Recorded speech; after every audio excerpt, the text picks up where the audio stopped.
परियों की कहानी हम सब ने सुनी है, लेकिन 50 के दशक की एक एक्ट्रेस ऐसी थी जिसने ये कहानियां जी थी। उनके लिए घोड़े पर सवार होकर एक राजा आया और उनका हाथ थाम लिया, इसके बावजूद कि वो एक बच्चे की मां और तलाकशुदा महिला थी। ये कहानी है एक्ट्रेस जुबैदा बेगम की। बचपन से पिता के थोपे हुए फैसलों ने उन्हें आजादी से जीने नहीं दिया। हीरोइन बनी तो जबरदस्ती शादी करवा दी गई। एक बच्चा गोद में ही था कि पिता ने जबरदस्ती तलाक भी करवा दिया। मजबूरी में जब महफिलों में गाने लगी, तब जुबैदा पर जोधपुर के महाराजा हनवंत सिंह की नजर पड़ी और उनकी जिंदगी बदल गई। महाराजा ने जुबैदा के लिए अपना शाही उम्मेद पैलेस छोड़ दिया, उन्हें जोधपुर में छोटी रानी का दर्जा दिलाया। लेकिन कुछ समय बाद ही दोनों की एक प्लेन क्रैश में रहस्यमयी हालात में मृत्यु हो गई।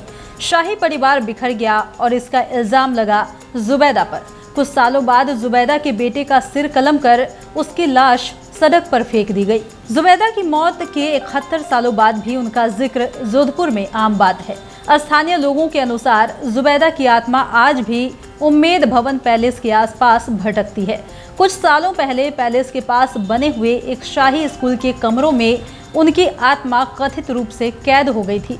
उस स्कूल के कई कमरे बड़े बड़े तालों और तंत्र मंत्र से आज भी बंद है। जुबैदा बेगम का जन्म 1926 में बॉम्बे के बोहरा मुस्लिम परिवार के एक रईस स्टूडियो मालिक श्री कासिम भाई मेहता के घर में हुआ था।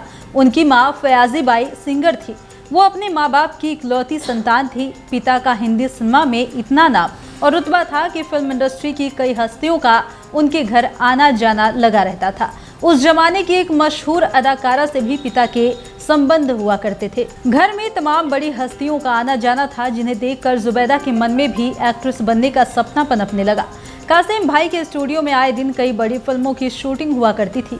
चुलबुली जुबैदा भी स्कूल से फरार होकर अक्सर स्टूडियो में वक्त बिताया करती थी। वहां वो डांस मास्टर से डांस भी सीखती और खुद अभिनय करने की कोशिश भी किया करती थी। जब दिन ढलता था तो पिता स्टूडियो के बाहर से ही हॉर्न बजाते थे और जुबैदा घर को निकल जाया करती थी। जिस एक्ट्रेस से जुबैदा के पिता का रिश्ता था वो बेहद ग्लैमरस, बेबाक और ऊंचे ख्यालों वाली हुआ करती थी। जुबैदा उन्हें आंटी बुलाया करती थी। आंटी को देखते हुए जुबैदा ने हीरोइन बनने का पक्का मन बना लिया। एक दिन शूटिंग देखने पहुंची जुबैदा से एक डायरेक्टर ने फिल्म में हीरोइन बनने को कहा और वो झट से मान गई। पिता बेहद सख्त मिजाज के थे तो जुबैदा ने उनसे इजाजत लेने के बजाय सीधे फिल्म की शूटिंग ही शुरू कर दी। आंटी भी जुबैदा के साथ उस शूटिंग में पहुंची हुई थी। जुबैदा ने शूटिंग शुरू की ही थी कि पिता को भनक लग गई। बेटी को स्टूडियो में नाच गाना करते देखा तो पिता पिस्तौल लेकर पहुंच गए और शूटिंग रुकवा दी। फिल्म पूरी नहीं हो सकी। वो फिल्म बनी तो सही, लेकिन कासिम भाई के दबाव और दहशत में उसे कभी रिलीज ही नहीं किया गया। पिता ने जुबैदा और उनकी हीरोइन बनने की जिद पर काबू पाने के लिए उनकी शादी अपने एक पुराने दोस्त के बेटे से तय कर दी। जुबैदा ने शादी करने से इनकार कर दिया तो उनकी जबरदस्ती शादी करवाई गई। कराची से आए जुबैदा के पति के पास बॉम्बे में कोई काम नहीं था तो पिता ने उसे घर जमाई बनाकर रख लिया। कुछ महीनों बाद जुबैदा ने एक बेटे को जन्म दिया जिसका नाम रखा गया खालिद मोहम्मद। बेटे के जन्म के कुछ दिनों बाद ही पति ने कराची लौटने की जिद पकड़ ली, लेकिन जुबैदा के पिता इसके खिलाफ थे। वो चाहते थे कि जुबैदा उनके साथ उन्हीं के घर पर रहे, लेकिन ससुर और पति इज्जत की खातिर रुकने के लिए राजी नहीं थे। कुछ समय बाद दोनों परिवारों की अनबन इतनी बढ़ गई कि जुबैदा के पिता ने जबरदस्ती उनका तलाक करवा दिया। पति और ससुर तलाक के बाद कराची लौट गए और जुबैदा बुरी तरीके से टूट गई। पति से अलग होने के बाद जुबैदा ज्यादातर समय अपने घर में बेटे खालिद की परवरिश में लगा दिया करती थी। घर से बाहर जाना छूट चुका था। एक दिन जब पिता की गर्लफ्रेंड घर पर आई तो उनसे जुबैदा की हालत देखी ना गई। वो जुबैदा की बेरंग जिंदगी बदलने के लिए उन्हें अपने साथ पार्टियों में ले जाने लगी। वो जुबैदा के पिता से झूठ बोलकर इजाजत ले लिया करती थी। 22 अप्रैल 1950 की बात है। जोधपुर राजघराने की बेटी राजेंद्र कुमारी की शादी थी। बड़ौदा से राजघराने की युवराज फतेह सिंह राव गायकवाड़ बारात लेकर जोधपुर पहुंचे। इस शाही शादी में जोधपुर और बड़ौदा से नाच गाने के लिए कई बड़े कलाकारों को बुलाया गया। उस महफिल में 24 साल की जुबैदा भी अपनी आंटी के साथ शामिल हुई। महफिल शुरू हुई और मंच पर एक एक कर कलाकार राजा महाराजाओं के लिए नाच गाना पेश कर रहे थे। अचानक से जुबैदा भी मंच पर आई। उन्होंने गाना शुरू कर दिया। हर किसी की नज़र जुबैदा पर थी।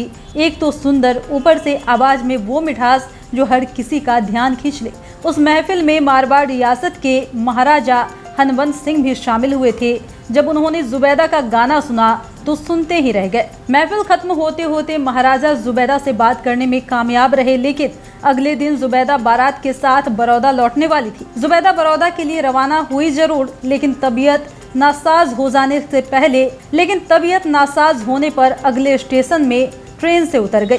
उन्हें शाही मेहमान की तरह जोधपुर वापस बुला लिया गया। वापस लौटकर जुबैदा महाराजा के विश्वास पात्र भारतेंद्र सिंह के बंगले में मेहमान बनकर रुकी। यानी कि देखा जाए तो जुबैदा की जिंदगी को अगर गौर करेंगे तो एक पन्नों में उनकी कहानी खत्म नहीं होगी। ऐसी थी जुबैदा बेगम, जिनके आज भी किस्से अनकहे से महसूस होते हैं और आज भी उन्हें याद किया जाता है।